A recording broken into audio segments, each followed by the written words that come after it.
Di sini menjelaskan bahwa orang-orang yang datang ke majelis zikir untuk berzikir karena Allah itu kelak mereka diberi nikmat yang luar biasa. Wajahnya diselimuti, wajahnya ditutupi dengan cahaya yang putih. Ya.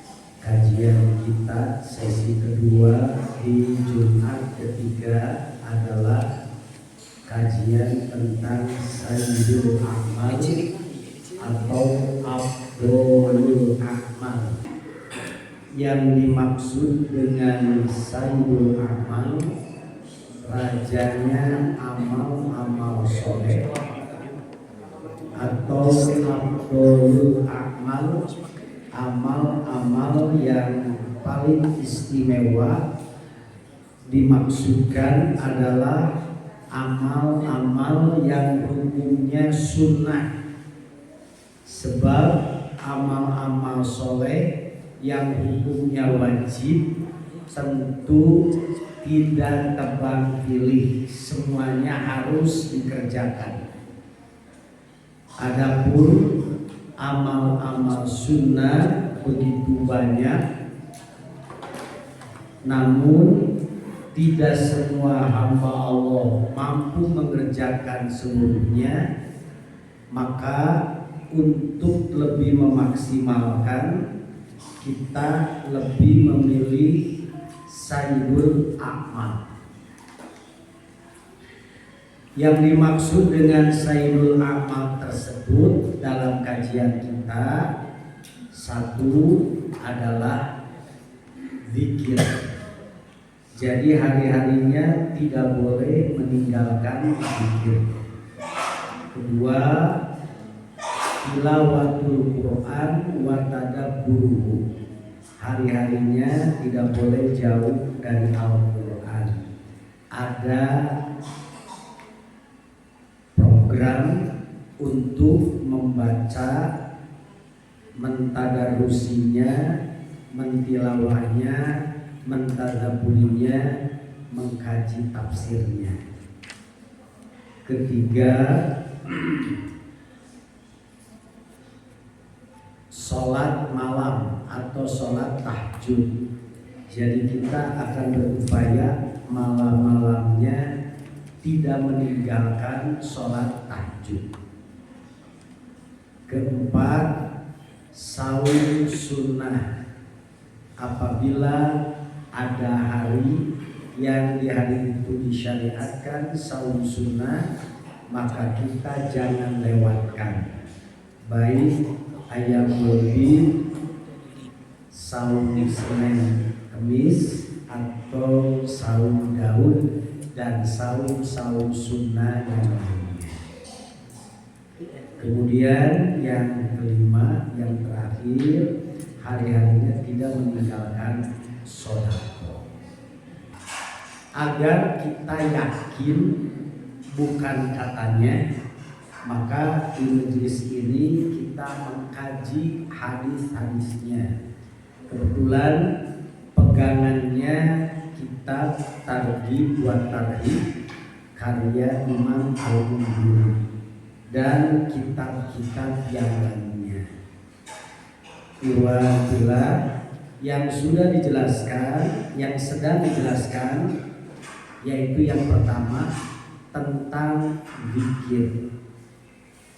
Ada dua bab besar yang kita bahas, hadis-hadis dalam bab zikir.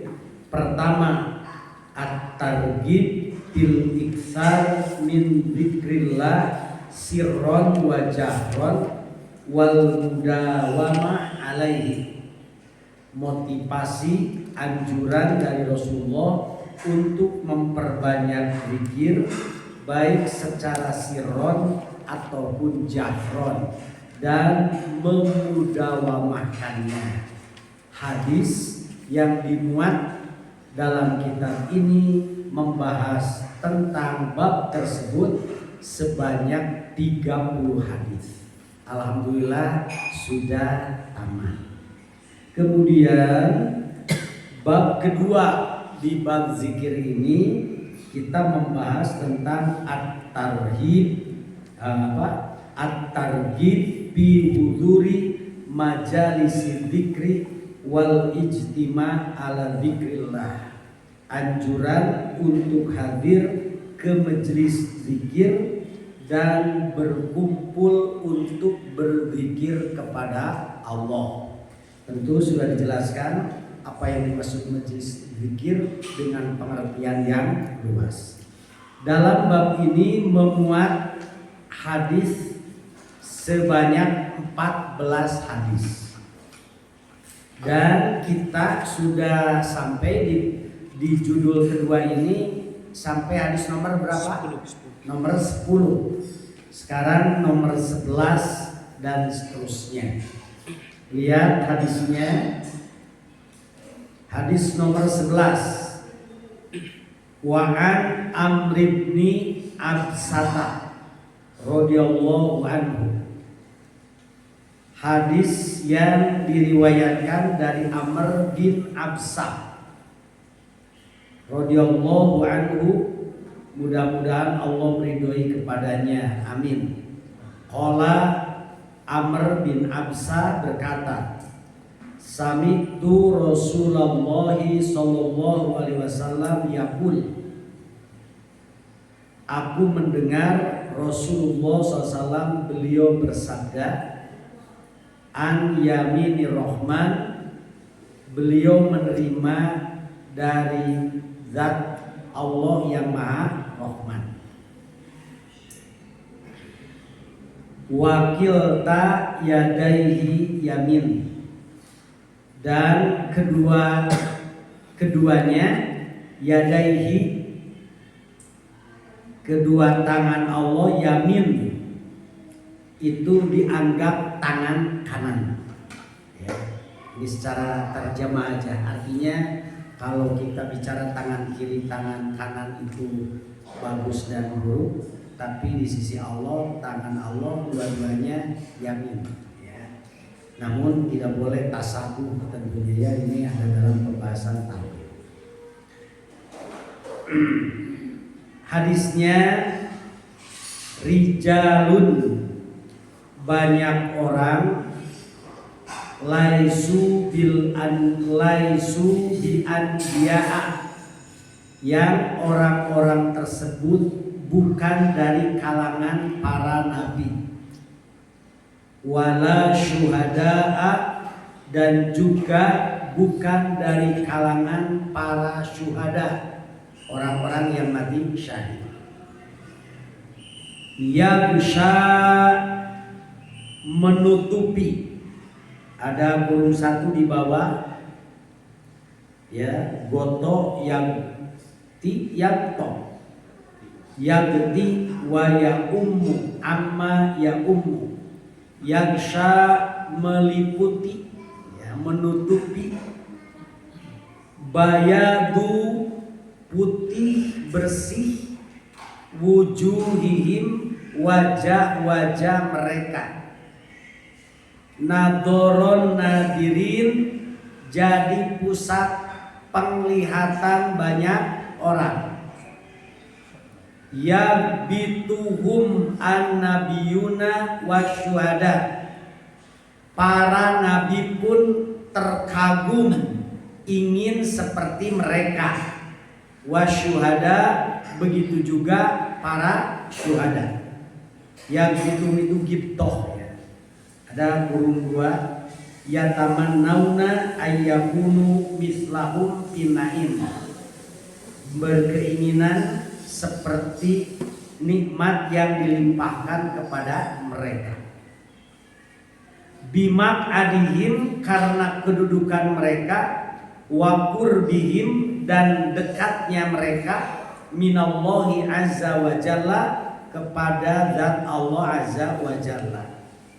Kila, ditanya, ya Rasulullah, wahai Rasulullah, manhum, siapakah mereka itu?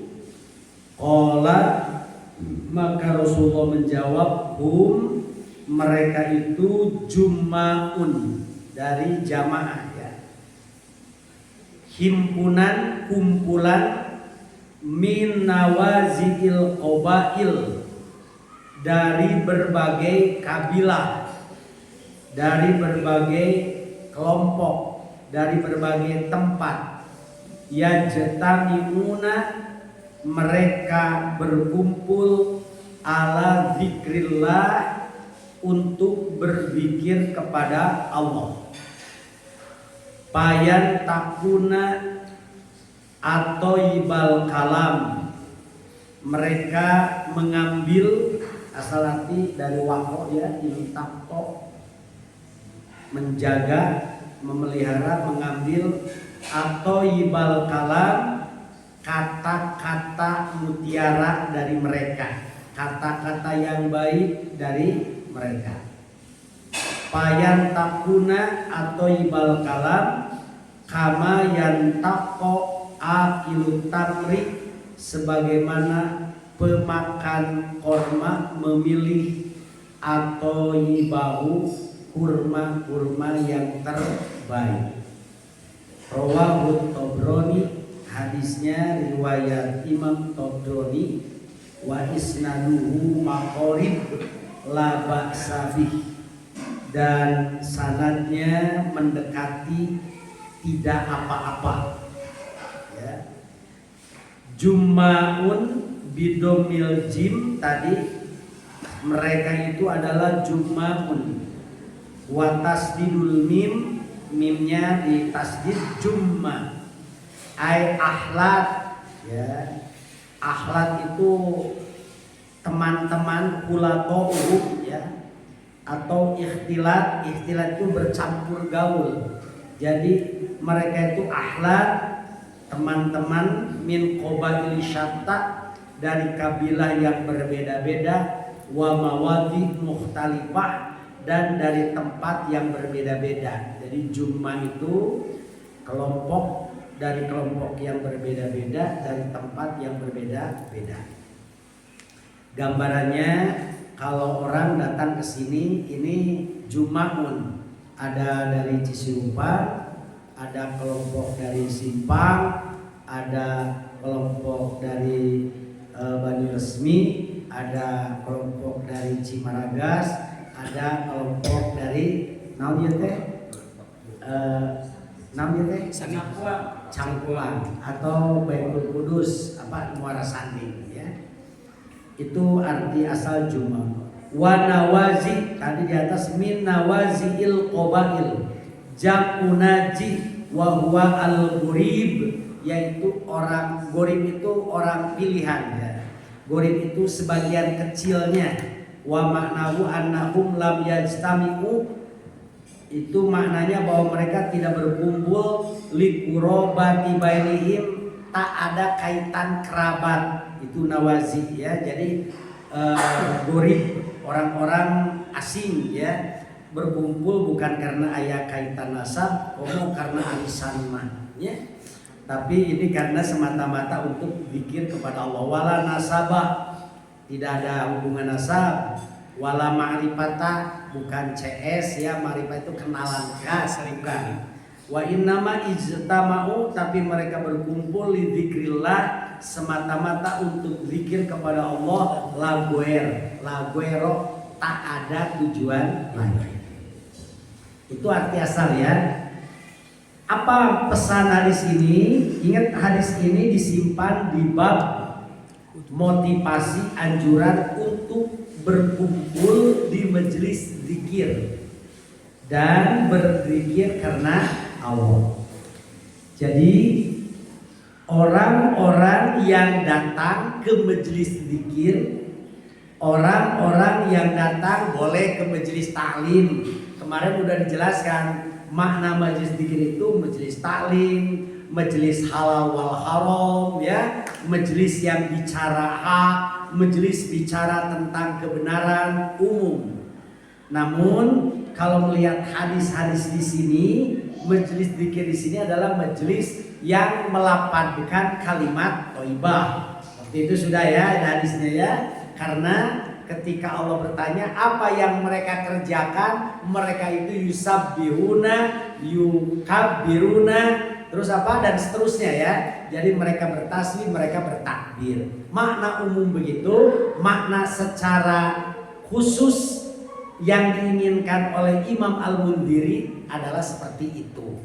Jadi konsep pemahamannya mubawwabah kepada apa? Bagaimana motivasi di sini? Di sini menjelaskan bahwa orang-orang yang datang ke majelis zikir untuk berzikir karena Allah itu kelak mereka diberi nikmat yang luar biasa. Wajahnya diselimuti, wajahnya ditutupi dengan cahaya yang putih ya, bayadu wujuhihim. Tapi ini bukan cahaya wudu. Di hadis lain gurun muhajalin minal wudu, umat Nabi Muhammad ketika Nabi Muhammad ingin membedakan antara umat beliau dengan umat yang lain, itu yang pertama kali dilihat adalah apa? Wajahnya gurun muhajalin, bercahaya karena itu keutamaan dari wudu. Kalau ini cahayanya beda dengan itu, bayadu wujuhim, sebab berbeda. Umatnya Muhammad semuanya putih, tapi dia putihnya lebih dari itu. Makanya nadzoron nadirin, jadi pusat perhatian orang. Ya, padahal umatnya Muhammad semuanya putih. Ya, karena apa? Karena bekas wudu itu. Sampai yabituhumun nabiyun wa syuhada. Para nabi yang kelas tinggi dan para syuhada, orang yang punya amal luar biasa, yang itu berharap seperti itu, menginginkan itu, tertarik untuk itu. Apa tanda putih itu sebagai apa? Bimak adikurbihi minallah, sebagai tanda dekatnya mereka dengan Allah. Lalu kilaya Rasulullah manhum, siapa mereka? Sahabat penasaran, siapa yang dijelaskan oleh Rasulullah sampai sebegitu menantang? Ternyata hum juma'un min nawazi'il qabaili yajtami'una ala dzikrillah fayantakuna athayyibal kalam kama yantaqo akilut tamri athayyibahu. Jelas ya? Ini asalikun Ustadz menyimpulkan dari hadis-hadis yang banyak ini, maka menyimpulkan maka kita jangan meninggalkan zikir. Ya, gimana prakteknya? Mana kalimatnya? Nah, ini dari pembahasan yang lain. Kalimat zikir yang begitu banyak, ya, dengan dalil-dalilnya, maka kita memilih 6. Ya, apa yang 6 itu? 1 istighfar. Berapa kali? 100. Kedua, sholawat ala Nabi. Berapa? 100. Kalau lebih bagus ya, bukan membatasi. Alasannya kenapa 100? Imam Nawawi mengatakan banyak hadis-hadis yang mengatakan 100, maka beliau memahami bahwa barang siapa yang ingin berzikir dengan kategori zikron katsiro, maka diupayakan tidak kurang dari 100, gitu ya. Terus yang ketiga apa? Tahlil ya. La ilaha illallah. Seberapa kali? 100. Keempat, ahabul kalam. Ya, ahabul kalam ilallah arba. Subhanallah walhamdulillah wala ilaha illallah wallahu akbar.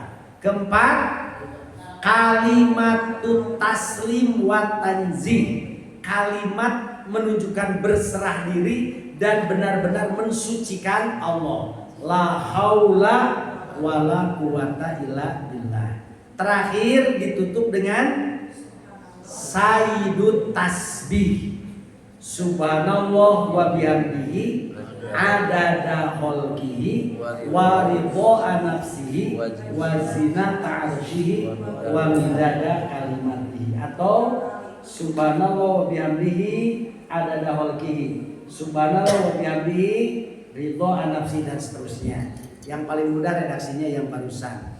Cukup etama 3 kali.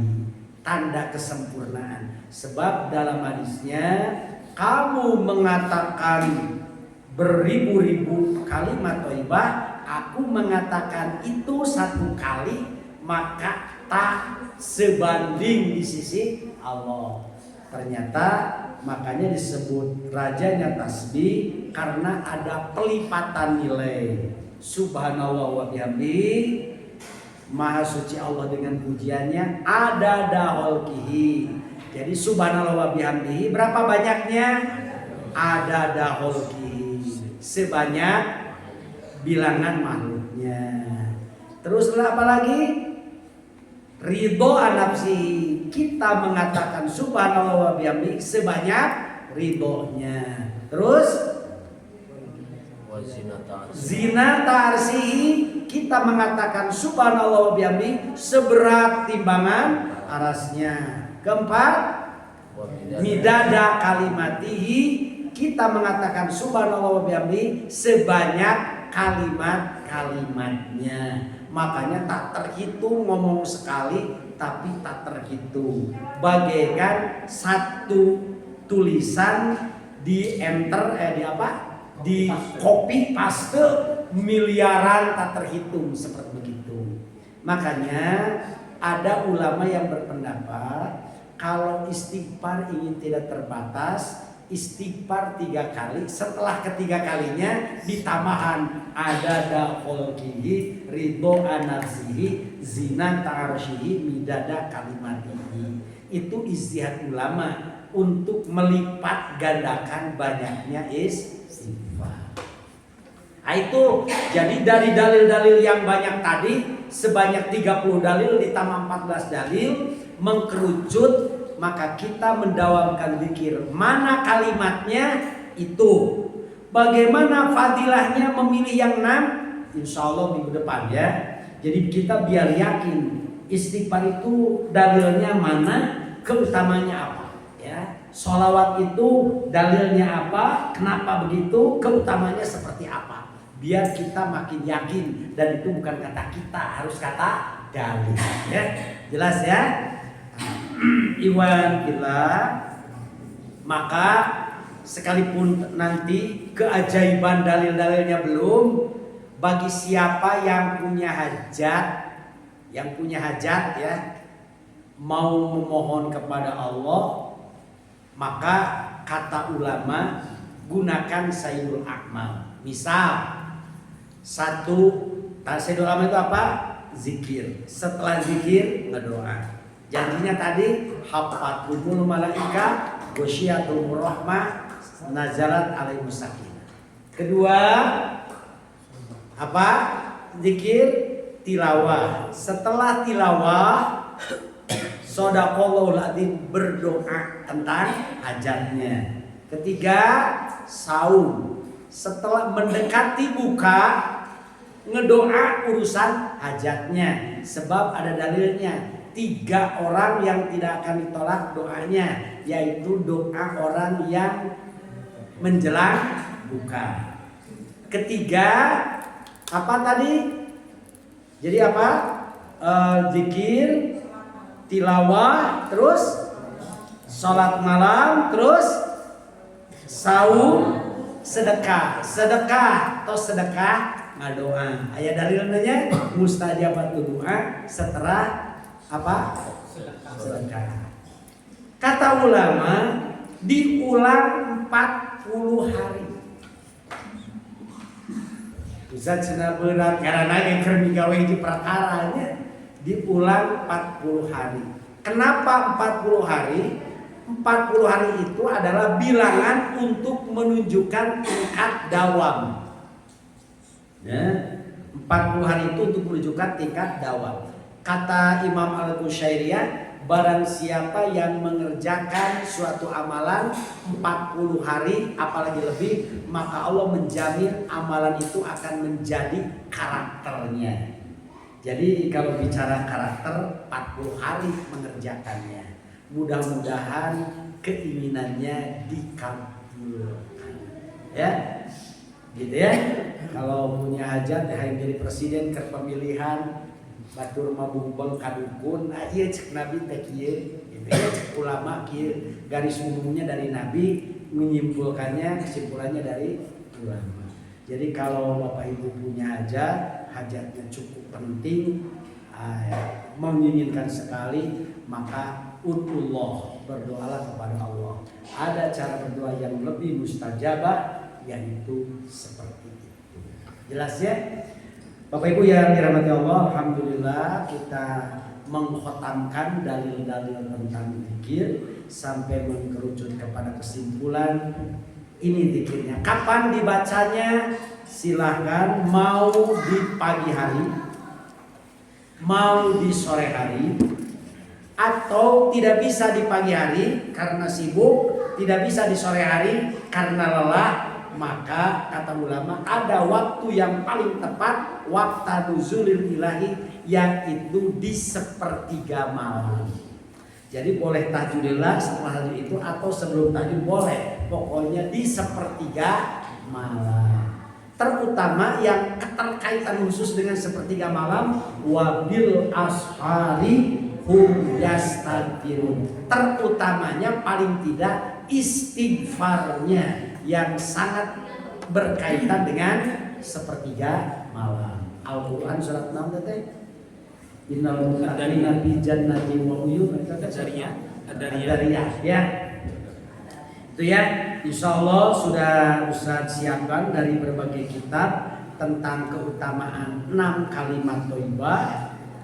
Tinggal insyaallah bulan depan mungkin ya, tahun depan setahun deuynya di tahun 2026 akan membahas dalil-dalil tentang dahsyatnya istighfar, sholawat, tahlil dan seterusnya.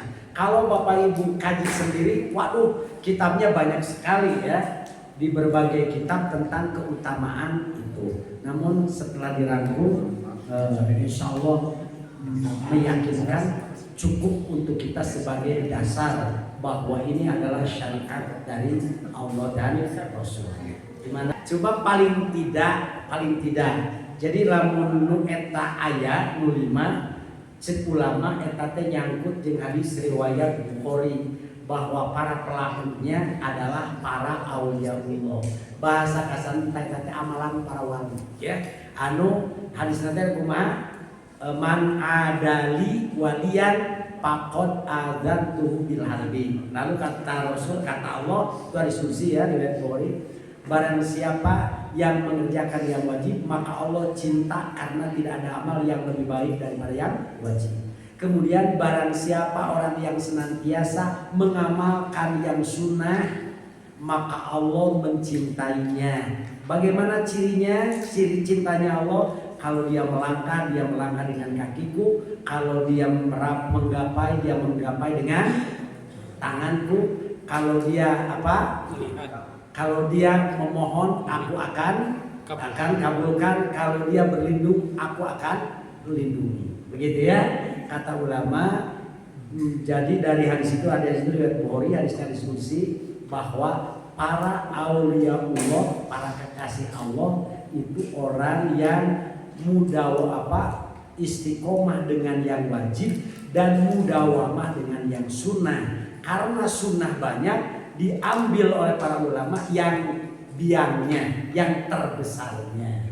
Jadi ini para pelaku amal sayyidul amal di sisi Allah mudah-mudahan layak disebut para auliyaullah. Ala inna auliya Allah la khaufun alaihim wa la hum yahzanun. Ala inna auliya Allah humul muttaqun.